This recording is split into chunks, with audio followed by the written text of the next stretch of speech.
Hello there, Drew Hanish of Whiskey Lore. It's time for another whiskey tasting. Today we are doing a tasting of a champion. In fact, 2021's Whiskey Lore Bracketology Whiskey of the Year was Starlight Distillery's, and this is the longest name in the history of whiskeys, Starlight Single Barrel, HUBER'S Old Rickhouse, Indiana Straight Rye Whiskey. It is a single barrel. Now, they used to actually put the barrel number at the bottom, but now they just tell you what date that they poured it in here. I don't think it tells you the barrel number on the back. Nope, doesn't. So just bottling date of April 13th, 2021, 111.8 proof, aged 4 years, and actually tells you the proof again. So it's definitely proof of the proof. Nice little design on the bottle there. So, I did Bracketology. If you guys don't know about Bracketology, basically it's the People's Choice Awards for whiskeys. I let you guys nominate through Instagram all of the whiskeys that you think should be in the contest from all over the world. And then I set them up in 128 different whiskeys will end up in brackets, and then they will play off the world against America, and then it comes down to the final two, and of course that's the first time that North America meets the rest of the world, and we find out who the winner is. Well, last year the HuberFam was in force, and they came out and they brought their whiskey across the finish line. So they went 7-0 and won the championship. This year, they were off to the races again. And actually the last round, they ended up beating out, I forget who they beat, but they ended up winning. Oh, it was no, it wasn't Angel's Envy. Whoever it was, they ended up beating them by like 1 point. And I'm like, wow, they just snuck through by the skin of their teeth. Yet, it was Rare Breed Barrel Proof Rye, actually, is who it beat. And it was so close because both of them were scoring like 60 votes each. And so we get to the next round, and it's up against High West's Midwinter's Night Dram, and it lost by 2 votes. Again, scoring 49 votes, but lost out 51-49. So there you go. It got bumped out, but it did win 3 rounds this year as well. So it went 10-0 before it finally got bounced out of the People's Choice Awards. So I have not ever done a tasting on this on video or in a podcast. So it's time to sit down and actually do a tasting. And I had a chance to go actually to Starlight Distillery and the HUBER'S farm, which has been in the family for 7 generations. 1843, I believe it is the date of inception. And this is in southern Indiana, which is a area to watch, because there are some very interesting distilleries that are producing some fine whiskeys in that area. And if you haven't heard my interview with Alan Bishop from Spirits of French Lick, we dived a whole lot more into history on that Whiskey Lore the Interviews episode than anything else. Actually 2 episodes, because we talked for 3 hours. And he told me things about southern Indiana history that I had absolutely no idea about. But if you think about it, southern Indiana is just the other side of the river, the Ohio River, from Kentucky, where all of that whiskey, that we know about came from. So why wouldn't southern Indiana, with much the same climate and advantages of Kentucky whiskey, also succeed?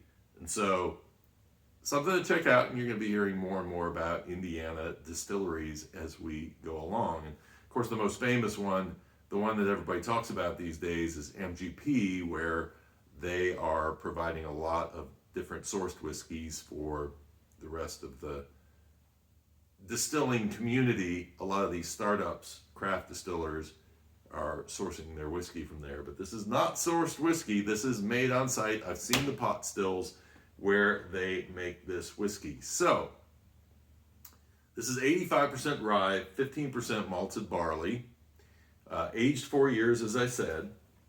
And I'm going to make a plea to you to have some water nearby. Let's talk about the benefits of water.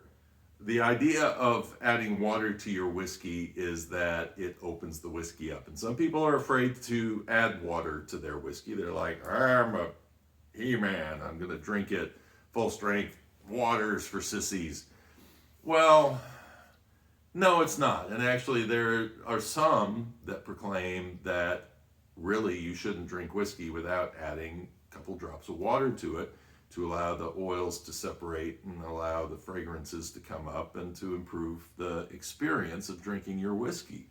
So I don't do it, unfortunately. Most of the time I don't.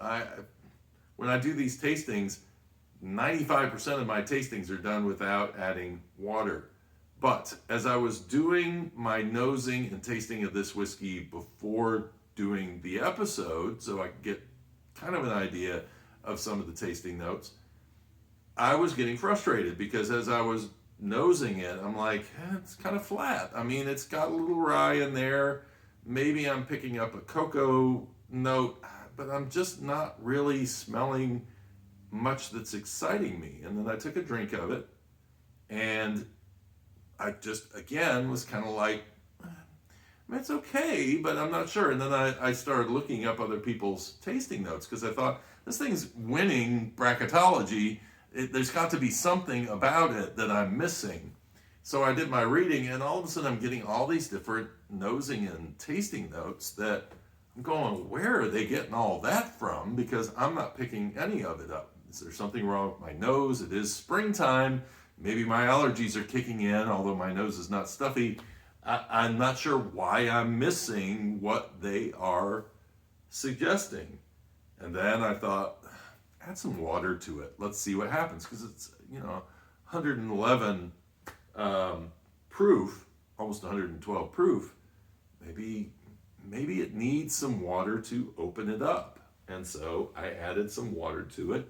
And it was like a revelation. It's like, this is a completely different whiskey. Now, all of a sudden, I am getting bright notes out of this that I was not getting before. So it really had the need to open up and to give me, it was demanding that I add a little water to it to at least agitate the whiskey and get the oils out of the way and get it to where it was opening up to me. And this is an example of a whiskey that definitely does that. So let's jump in, do a little tasting here. By the way, if you like these videos and you are near that like button, which I'm guessing you might be, go ahead and smash that if you would, and that will help other people find the video and show other people that you enjoy the content, and subscribe if you would like to watch more of these videos along the way. So when I first nosed this, I was getting like the little burn from the alcohol, and I was smelling some rye in there, and I was getting maybe a little cocoa note, but that was about it. And now I'm picking up, beautiful floral and herbal and earthy rye, but it was a lot more earthy actually before I added the water to it. And now the fragrance of that rye has just opened right up. I was reading notes where people were picking up vanilla in this. There is a sweet note to this, but I get more of a sweet note from the oak in this whiskey. So yeah, I'm really happy that I added some water to this. I have 2 bottles of it, so I'd like to drink it and enjoy it. And I also want to know why you guys love this so much. So here we go.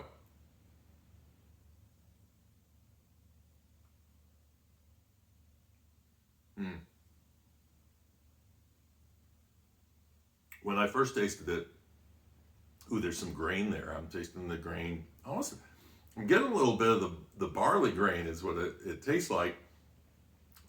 And a lemony kind of addition to that herbally rye that is in there. When I drank it without water, I was getting a chocolate note, but that chocolate note is actually kind of dissipated. I'm not really picking it up now. I'm getting a little more of the vanilla out of it, like a floral vanilla, but I'm not getting caramel, which a lot of people in their notes say caramel, and I'm searching for it, but the lemon is so out front to me on that rye that it kind of, I miss it. The other thing is, it was a little more bitter before I added the water to it, and maybe this is my palate getting more used to it as well, but it initially was a bit more bitter, and then this time that's kind of gone away. Now, your experience with Huber's may be completely different from mine, because remember, this is single barrel. So whenever you get single barrel, the possibility for inconsistencies is there. Now, of course, I have 2 bottles that come from the same barrel, so I'm not going to be able to test that theory. But my bottle may be a lot different from yours, because yours was either made at a different time, it's coming from a single barrel, that you're going to learn the personality of what that single barrel went through. No 2 barrels are made of the exact same wood. Yes, they're American oak, but where did those trees come from?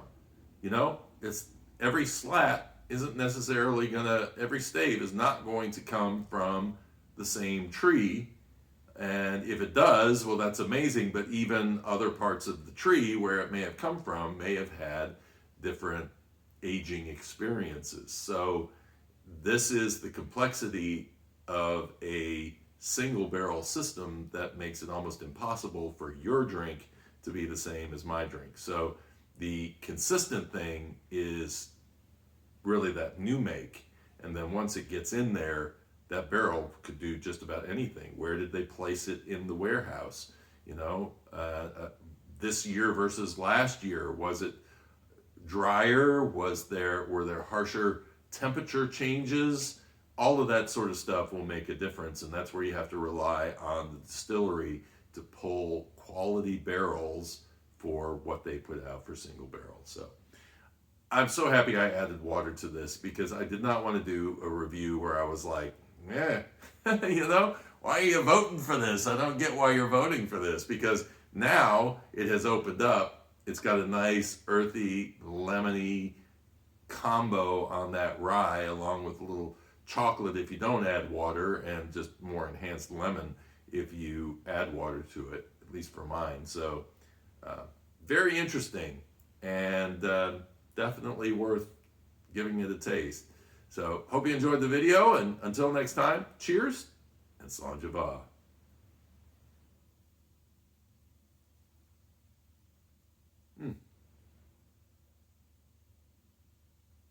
That's a good whiskey. That's a good whiskey.